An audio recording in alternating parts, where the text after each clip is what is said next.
We are joined now by a very special guest who was in the House chamber for tonight's State of the Union address, Speaker Emerita and Democratic Congresswoman from California, Nancy Pelosi. Speaker Pelosi, thank you so much for joining us. We appreciate it. So I have to say, this may have been the highest stakes speech of President Biden's long career in politics. It may have been the highest stakes State of the Union address that I've ever seen. Do you think he met the moment? Oh, I think he did, definitely. Actually, I should quote him and just say maybe I should go home right now because I think what he did was spectacular.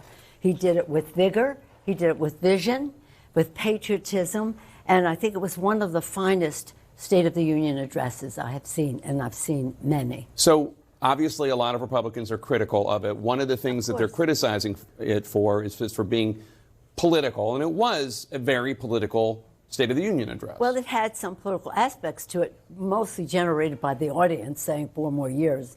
But perhaps amnesia has set in on the disgraceful speech that Donald Trump gave to the chamber. The one you ripped up? Well, there were so many disgraceful ones. I'll get them. But this is the one where he gave a presidential medal to somebody who was... Oh, Rush Limbaugh? Yeah, all that stuff. And all he talked about was the election and the rest. And as Speaker, I was offended because it is not a political rally. And by the way, he had, the convention at the White House? Right. So let's get to what's important to America's working families instead of some of this. So he did mention you by name, President Biden. He did? Yeah. Can we roll that little clip? What's that? You think I would have... The very idea of America is that we're all created equal. It deserves to be treated equally throughout our lives.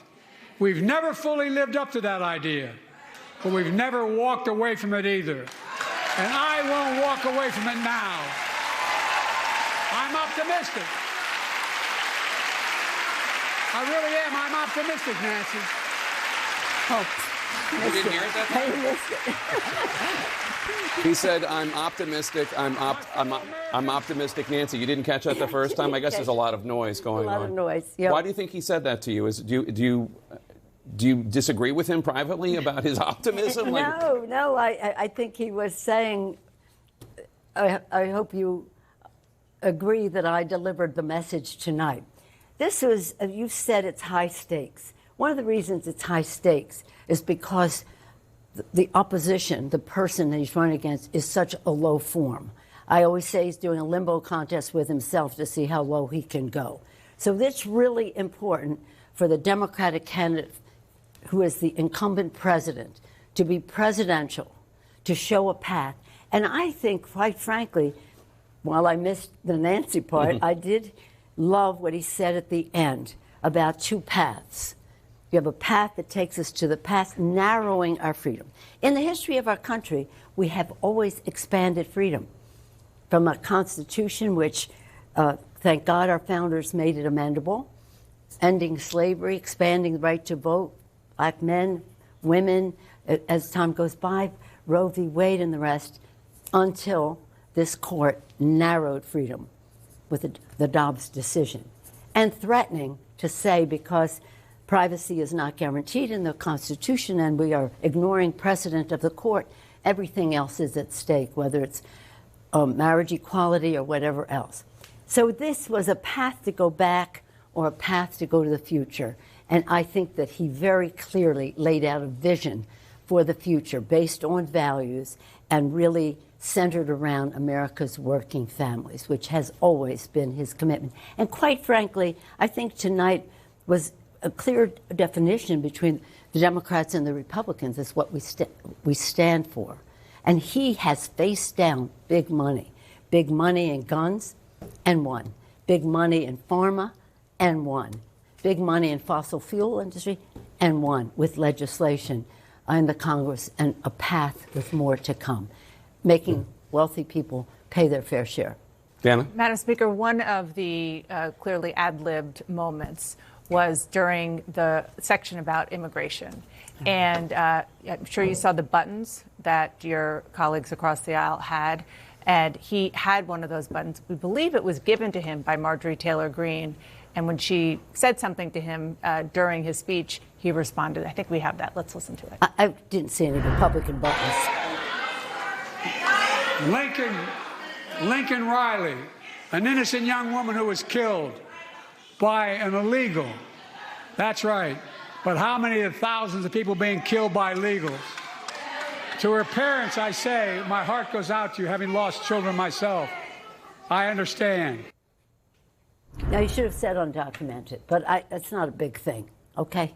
What's the big thing about Dana that? brought it up. I actually wasn't even going to ask about that. I was just going to ask more about the moment. But you do think that he should have said undocumented? That wasn't going to be my question. Well, we usually say undocumented. He said illegal. I don't think it's a big deal. Okay. I don't think it's a big deal. But more broadly, because I think his focus was on the sympathy for the family. Yeah. It's a terrible tragedy.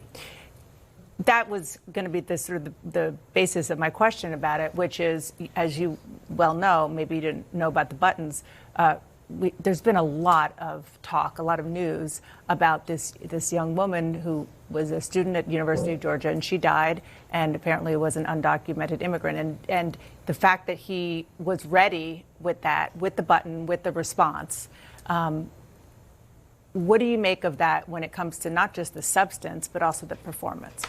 Well, I think that it was, if that's spontaneous. See, I don't know about the buttons, and you're telling me that they had buttons. I didn't see. I didn't do too much schmoozing with the Republicans before. Usually we do, and we had some conversations, but none of the ones that came over to converse with us had those buttons on, so I didn't see the buttons. So we want to make a thing of the button. The president, I think, handled it very well. Yeah, and I think he handled it very well. It's a terrible situation. That anybody losing a child or a family member. It's a terrible situation. But I think he handled it well. And you well know that one of the questions that people were looking at, they were wanting to see how he performed when it comes to his age. Yeah, I think he handled that well, too. Do you think he put it to rest, at least for a short time? Well, I thought he showed great vigor in the speech, sustained a level of strength in his speech for a long time, which would be hard for anyone at any age to give that performance. And I think that his enthusiasm for all of it was demonstrated. He's old. He said it. You know, I've been around, but I have wisdom. And I think it's important for him to embrace his age, says one who is older than the president myself. With age comes wisdom, judgment, knowledge. And this president, when he was speaking, I was thinking, at last people are seeing the way we see him, which is when you go in there, you don't have to speak short, a longhand to him on subjects. He's informed. He's knowledgeable. He's been around. He knows the territory. He has a great vision for the country. He has great knowledge of the issues. He has great judgment, therefore, because he has knowledge. And he thinks in a strategic way about how to get things done. And his record as a president, when we had the majority, was equal, well, on a par with Lyndon Johnson and compared to Franklin Roosevelt for a 2-year period of their term in office. So I think that his kind of making some humor about his age was okay. I thought he was great. What are you going to do? You can't make yourself younger, but you have to show what you bring to the table at whatever your age is. And I think that it was important for him to embrace it. Madam Speaker, you can't erase it. Madam Speaker, thank you so much for being here. We really appreciate it. Thank you for your insights. Aaron? But I just want to say, what? one of the best it's so interesting. speeches ever. One of the best speeches ever.